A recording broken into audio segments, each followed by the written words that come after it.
হরে কৃষ্ণা। জয় জয় ভক্তরক্ষক ভগবান নৃসিংহদেব কি জয়। তো আমাদের সকল ভক্ত, সকল জীব, সকল প্রাণীর জন্য খুবই গুরুত্বপূর্ণ একটা দিন যেটা আমাদের সবার সামনে চলে এসেছে, আর সেটা হলো ভক্তরক্ষক ভগবান নৃসিংহদেবের আবির্ভাব তিথি, নৃসিংহ চতুর্দশী। তো নৃসিংহদেব হলেন ভক্ত রক্ষক। তিনি সকল ভক্তকে সকল বিপদ থেকে রক্ষা করেন। শুধু ভক্তই নয়, তিনি সকল জীবদেরকে রক্ষা করে থাকেন। তবে তিনি ভক্তদেরকে একটু বিশেষভাবে কৃপা করে থাকেন এবং সকল ভক্তেরও উচিত বেশি বেশি করে নৃসিংহদেবের কৃপা লাভ করা। কেননা আমরা যে ভক্তি জীবনে রয়েছি, প্রত্যেকটা পদক্ষেপে, প্রত্যেকটা সময় আমাদের এই ভক্তি হানি হওয়ার ভয় রয়েছে, ভক্তি ক্ষয় হওয়ার ভয় রয়েছে। তো আমাদের এই মহা বিপদ থেকে যদি কেউ রক্ষা করতে পারে, সেটা হলেন স্বয়ং ভগবান নৃসিংহদেব। এজন্য আমাদের প্রতিদিনই নৃসিংহদেবের স্তুতি করার প্রয়োজন রয়েছে। তবে নৃসিংহ চতুর্দশীর দিনটা, এটা হলো একটা বোনাস দিন।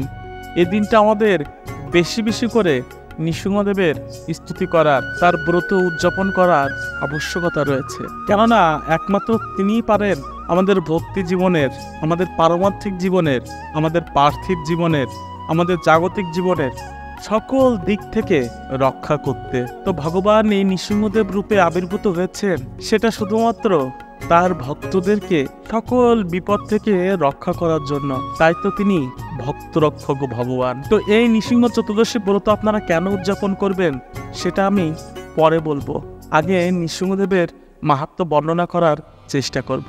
তো আপনারা যদি নৃসিংহদেবের লীলা সম্পূর্ণ, সুস্পষ্ট এবং যথাযথভাবে জানতে চান, তাহলে আপনারা শ্রীমদ্ ভাগবতমের এই সপ্তম স্কন্দ, এটা আপনারা পড়তে পারেন। এখানে এই সপ্তম স্কন্দ সম্পূর্ণটাই নৃসিংহদেবের লীলা বর্ণনা করা রয়েছে। এখানে ছিল অভয়চরণারবিন্দ ভক্তিবেদান্ত স্বামী প্রভুপাদ, তিনি অত্যন্ত সুন্দর করে সুস্পষ্ট ভাষায় আমাদের বোধগম্য করে, খুব সুন্দরভাবে তাৎপর্য করে তিনি সমস্ত শ্লোকের ব্যাখ্যা করেছেন, নৃসিংহদেবের সমস্ত লীলার ব্যাখ্যা করেছেন।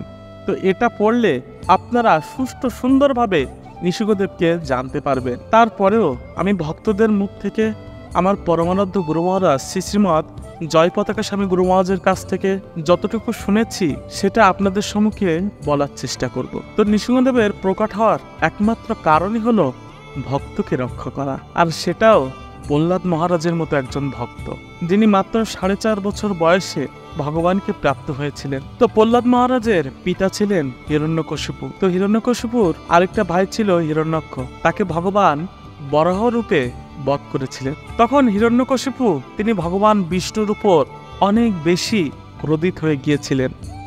এমনিও যারা আসরিক প্রবৃত্তির লোক বা অসুর, তারা ভগবানকে সহ্য করতে পারে না।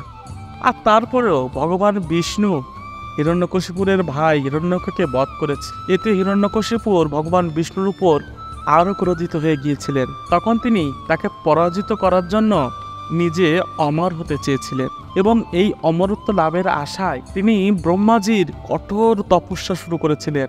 তো এখন প্রশ্ন হচ্ছে যে হিরণ্যকশিপুর, হিরণ্যক্ষ, তারা এত বড় মহান অসুর, তাহলে এদের সন্তান প্রহ্লাদ মহারাজ কি করে এত বড় ভক্ত হলো, এত বড় বিষ্ণু ভক্ত হলো? এটা দুটো কারণ রয়েছে। একটা হলো গর্ভধান সংস্কার, আরেকটা হলো সীমন্তনয়ন সংস্কার। গর্ভধান সংস্কারটা করেছিলেন হিরণ্যকশিপুর নিজেই, আর সীমন্তনয়ন সংস্কার করেছিলেন তার গুরুদেব নারদ মুনি। হিরণ্যকশিপুর যখন ব্রহ্মাজির উপাসনা করছিলেন, তখন সেখানে নারদ মুনি এবং পারদ মুনি সেই বর্ণকুটিরের উপরে দুটো পাখির রূপ ধরে সেখানে বসে ভগবান বিষ্ণুর গুণগান শুরু করেছিল। এবং ভগবান বিষ্ণুর গুণগান শুনে হিরণ্যকশিপুর এত ক্রোধিত হয়ে গিয়েছিল, আমার তপস্যা স্থানে এসে বিষ্ণু বিষ্ণু বিষ্ণু বিষ্ণু, কার এত দুঃসাহস যেখানে এসে বিষ্ণু নাম স্মরণ করে। এভাবে তিনি ক্রোধিত হয়ে কয়েদুর কাছে গিয়েছিল। কয়েদু হলো প্রহ্লাদ মহারাজের মা, নাগ কন্যা। তো সেখানে গিয়ে তিনি রাগে ক্রোধে এক টানা বিষ্ণু বিষ্ণু বিষ্ণু বিষ্ণু জপ করছিলেন। এবং জপ করতে করতে সেই রাতেই তিনি কয়েদুর সঙ্গে সহবাস করেছিলেন, এবং সেটা ছিল ব্রহ্ম মুহূর্তের সময়। এবং এই ব্রহ্ম মুহূর্তের সময় তিনি ঠিক যে সময় বীজ স্থাপন করবেন, ঠিক সেই সময় তিনি জোরে বিষ্ণু বিষ্ণু বলে ডেকেছিলেন। তো যেহেতু সেখানে বৈষ্ণবের কৃপা ছিল, বিষ্ণু নাম উচ্চারণ করেছিল এবং সঠিক সময়ে তিনি বীজ স্থাপন করেছিল, তাই কয়েদুর গর্ভে একজন শুদ্ধ জীবাত্মা প্রবেশ করেছিল। এভাবেই অজ্ঞাত সারে হিরণ্যকশিপুর প্রহ্লাদ মহারাজের গর্ভধান সংস্কার করেছিলেন। অতঃপর হিরণ্যকশিপুর আবার তপস্যার জন্য চলে যান এবং তিনি কঠোর তপস্যা করে ব্রহ্মাজিকে সন্তুষ্ট করে ফেলেন। তো ব্রহ্মাজি তাকে যখন বর চাইতে বললেন, তখন হিরণ্যকশিপুর বললেন যে আপনি আমাকে অমর করে দিন। তখন ব্রহ্মাজি বললেন, এই সৃষ্টিতে আমি নিজেও অমর নই, আমারও একদিন মৃত্যু হবে, তাহলে আমি তোমাকে কি করে অমর করব সেটাই বলো তো। তখন হিরণ্যকশিপুর অত্যন্ত বুদ্ধি করে এমন একটা বর চাইলেন যাতে তিনি এক প্রকার অমরই হবেন। তিনি বললেন, না আমার দেবতাদের হাতে মৃত্যু হবে, না আমার দানবের হাতে মৃত্যু হবে, না আমার কোনো পশুর হাতে মৃত্যু হবে, না আমার কোনো মানুষের হাতে মৃত্যু হবে, না আমার দিনে মৃত্যু হবে, না আমার রাতে মৃত্যু হবে, না আমার ঘরের ভিতরে মৃত্যু হবে, না আমার ঘরের বাইরে মৃত্যু হবে, না আমার মাটিতে মৃত্যু হবে, না আমার জলে মৃত্যু হবে, না আমার আকাশে মৃত্যু হবে, না আমার কোনো অস্ত্রের দ্বারা মৃত্যু হবে, না আমার কোনো শস্ত্রের দ্বারা মৃত্যু হবে। এভাবে তিনি ব্রহ্মাজির কাছে আশীর্বাদ চেয়েছিলেন এবং ব্রহ্মাজিও তাকে বললেন, তথাস্তু, তাই হবে। এদিকে প্রহ্লাদ মহারাজরা ছিলেন 4 ভ্রাতা। তার অন্যতম একটা ভ্রাতা ছিল আহ্লাদ। তো এই আহ্লাদ ছিল অত্যন্ত দুরাচারী। এই আহ্লাদের ভয়ে সমস্ত দেবতারা, সমস্ত সংসার, তারা সবাই উৎকণ্ঠিত হয়ে গিয়েছিল। তখন দেবতারা ভাবতে লাগলো যে হিরণ্যকশিপুর এবং তার এই 3 পুত্রের জন্য আমরা সবাই এত অতিষ্ঠ, তার উপর যদি আরেকটা সন্তান হয়, পরিবারের ছোট সন্তান, সে তো এমনি একটু উচ্ছৃঙ্খল হয়, আর তার উপরে এত বলবান পরিবার, এত উচ্ছৃঙ্খল পরিবার, না জানি আমাদের হাড় মাংস জ্বালিয়ে আলাদা করে দেয়। তখন দেবরাজ ইন্দ্র এবং অন্যান্য সকল দেবতারা মিলে প্রহ্লাদ মহারাজের মা কয়েদুকে হরণ করে নিয়ে যায়। যখন হরণ করে নিয়ে যাচ্ছিলেন, তখন তাদের দেখা হলো দেবর্ষি নারদের সঙ্গে এবং দেবতারা সমস্ত ঘটনা দেবর্ষি নারদকে খুলে বলল। তখন দেবর্ষি নারদ তাদের বললেন, তোমরা এটা কি করছো? এই কয়েদুর পেটে যে সন্তান রয়েছে সে পরম বিষ্ণু ভক্ত, শুধুমাত্র তাকে একটু হালকা ট্রেনিং দিতে হবে। তো সত্যি কথা বলতে সকল বাচ্চাই ভগবানের ভক্ত হয়ে থাকে, শুধুমাত্র তাদের একটু শিক্ষার অভাব থাকে। আপনারা আপনার সন্তানকে যেভাবে গড়ে তুলবেন সেইভাবে সে শিক্ষা লাভ করে। তখন দেবর্ষি নারদ কয়েদুকে নিয়ে পারদ মুনির আশ্রমে চলে যান এবং সেখানে গিয়ে তিনি কয়েদুকে ভাগবত কথা শোনাতে থাকেন এবং কয়েদুর পেটে বসে প্রহ্লাদ মহারাজ সেই ভাগবত কথা তিনি হৃদয়ঙ্গম করতে লাগলেন। অতঃপর যখন প্রহ্লাদ মহারাজার জন্ম হলো, তখন কয়েদু সেই ভাগবত কথা ভুলে গিয়েছিল, কিন্তু প্রহ্লাদ মহারাজ তিনি সেই ভাগবত কথা তার হৃদয়ে ধারণ করে রেখেছিলেন। এটাই হলো একজন শুদ্ধ ভক্তের লক্ষণ। এই শুদ্ধ ভক্ত কখনো ভগবানের কথাকে ভুলে না, অন্য সব কিছু ভুলে যায়। আর যারা জাগতিক লোক, তারা ভগবানকে ভুলে যায়, অন্য সব কিছুই মনে রাখে। যখন প্রহ্লাদ মহারাজের জন্ম হলো, তারপর হিরণ্যকশিপু তার তপস্যা পূরণ করে ফিরে আসলো। আসার পর তিনি প্রহ্লাদ মহারাজকে শিক্ষার জন্য তাদের অসুরের গুরুকুলে পাঠালেন।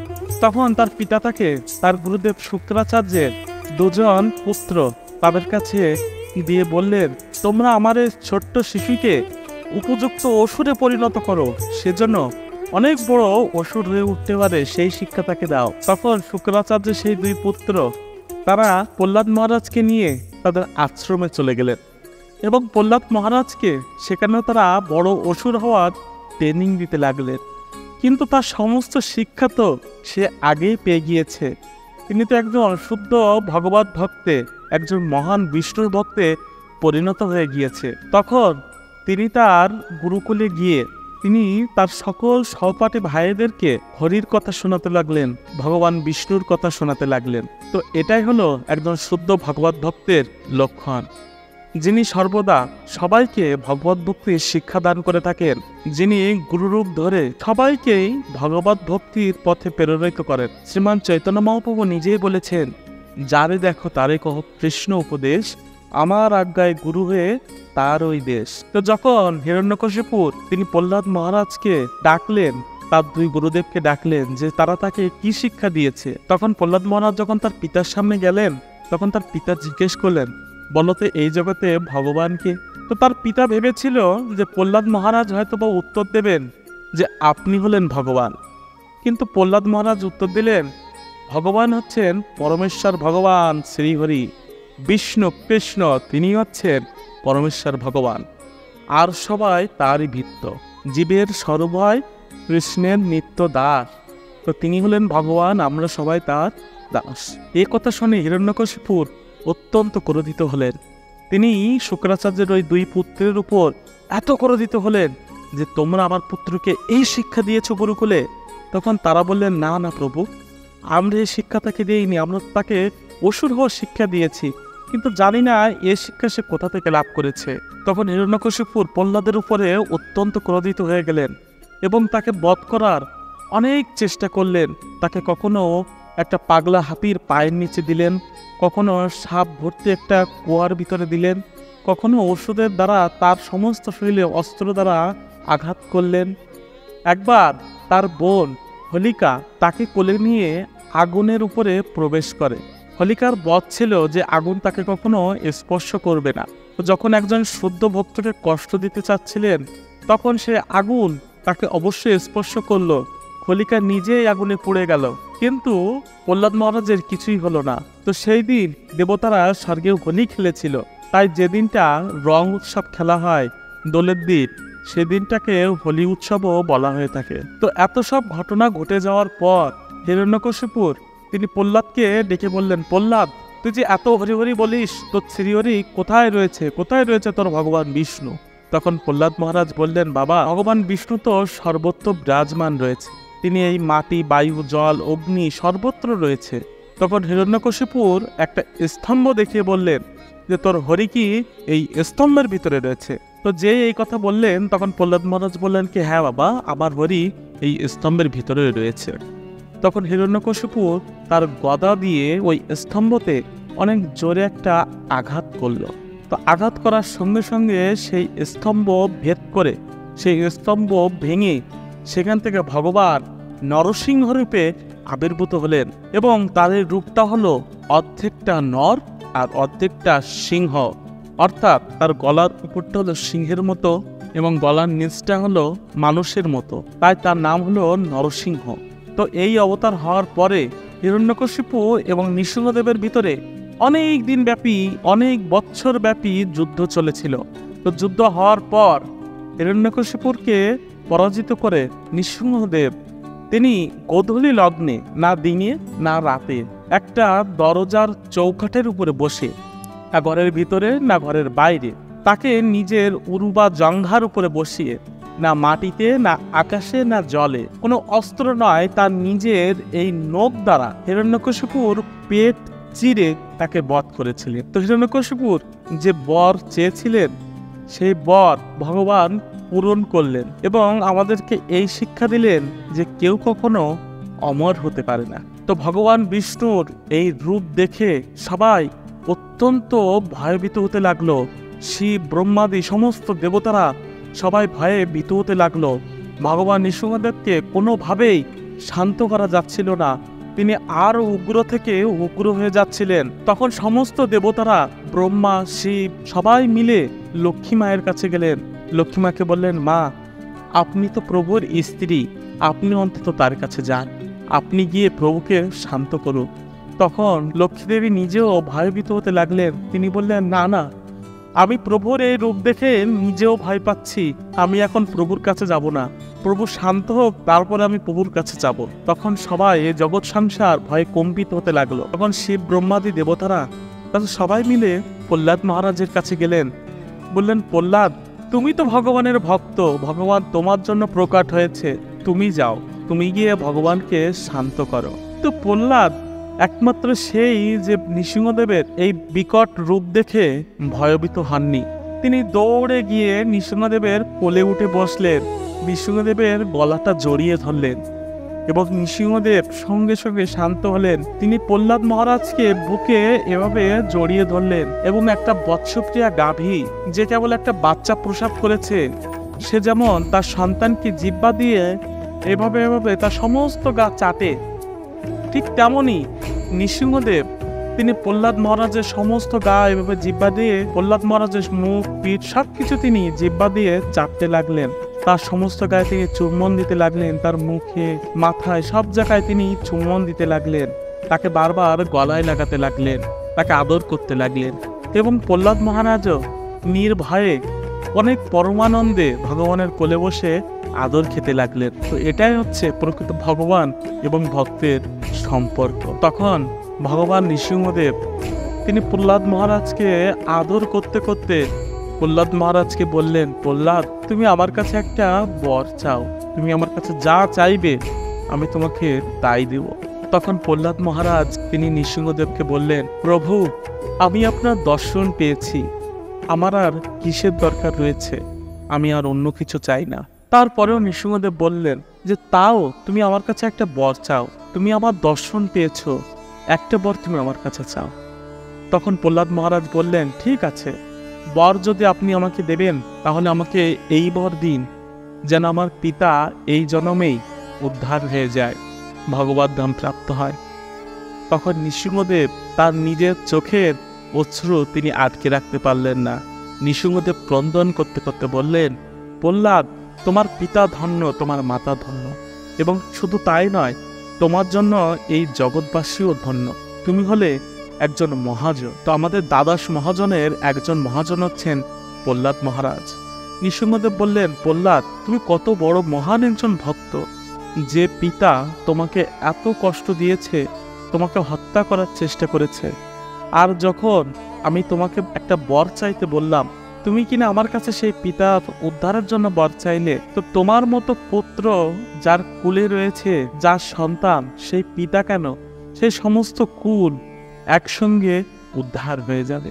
তারপরেও তুমি আমার কাছে একটা বর চাও আমার সন্তুষ্টির জন্য। তখন প্রহ্লাদ মহারাজ তিনি তো ছোট্ট একটা বালক, তিনি নৃসিংহদেবের কোলে উঠে আদর খাচ্ছে এবং নৃসিংহদেবকে জড়িয়ে ধরে তিনি বলছে, প্রভু আপনি কি হাত দেখতে পারেন, আপনি কি একজন ভালো জ্যোতিষ? নৃসিংহদেব খুব হাসলেন, তিনি বললেন, কেন বলো তো, তুমি আমার কাছে এ কথা কেন বলছো? তখন প্রহ্লাদ মহারাজ বললেন, বলুন না আপনি হাত দেখতে পারেন কিনা। তখন ভগবান বললেন, হ্যাঁ আমি পারি, বলো তুমি কি জানতে চাও। তখন প্রহ্লাদ মহারাজ তার হাতটা নৃসিংহদেবের দিকে বাড়িয়ে বললেন যে, প্রভু আপনি আমার হাতটা দেখে একটাই কথা বলুন যে আমি কবে আপনার অনন্য ভক্তি লাভ করতে পারবো। তখন নৃসিংহদেব এত আনন্দিত হলেন যে, প্রহ্লাদ তুমি আমার কোলে বসে রয়েছো, তুমি আমাকে জড়িয়ে ধরে রয়েছো, তোমার জন্য আমি এই স্তম্ভ ভেঙে এখান থেকে প্রকট হয়েছি, তোমাকে উদ্ধার করেছি, তুমি আমার কোলে বসে আদর খাচ্ছ, তাও তুমি আমার অনন্য ভক্তি লাভ করতে চাও। তখন প্রহ্লাদ মহারাজ বললেন কি, হ্যাঁ প্রভু, আমি আপনার জন্য যে ভক্তি প্রদান করতে চাই সেটা আমি করতে পারছি না, আমি কি এই ভক্তি কখনো লাভ করতে পারবো? তো এটাই হলেন একজন মহাজনের স্বভাব, যে কখনো তার নিজেকে কর্ত্রী বা কর্তা বলে মনে করেন না, সে সবসময় ভগবানের দাস বলে মনে করেন। সে ভগবানের কোলে বসে রয়েছেন, কিন্তু তারপরেও ভগবানের সেবায় সে নিজেকে যোগ্য মনে করছেন না। তখন ভগবান নৃসিংহদেব আবার প্রহ্লাদ মহারাজকে বললেন, প্রহ্লাদ তুমি আমার কাছে আরেকটা বর চাও। তখন প্রহ্লাদ মহারাজ বললেন, তাহলে আপনি আমাকে দিতেই যখন চাচ্ছেন, এই বর দিন যে আমি যেন আপনাকে কোনোদিন না ভুলি।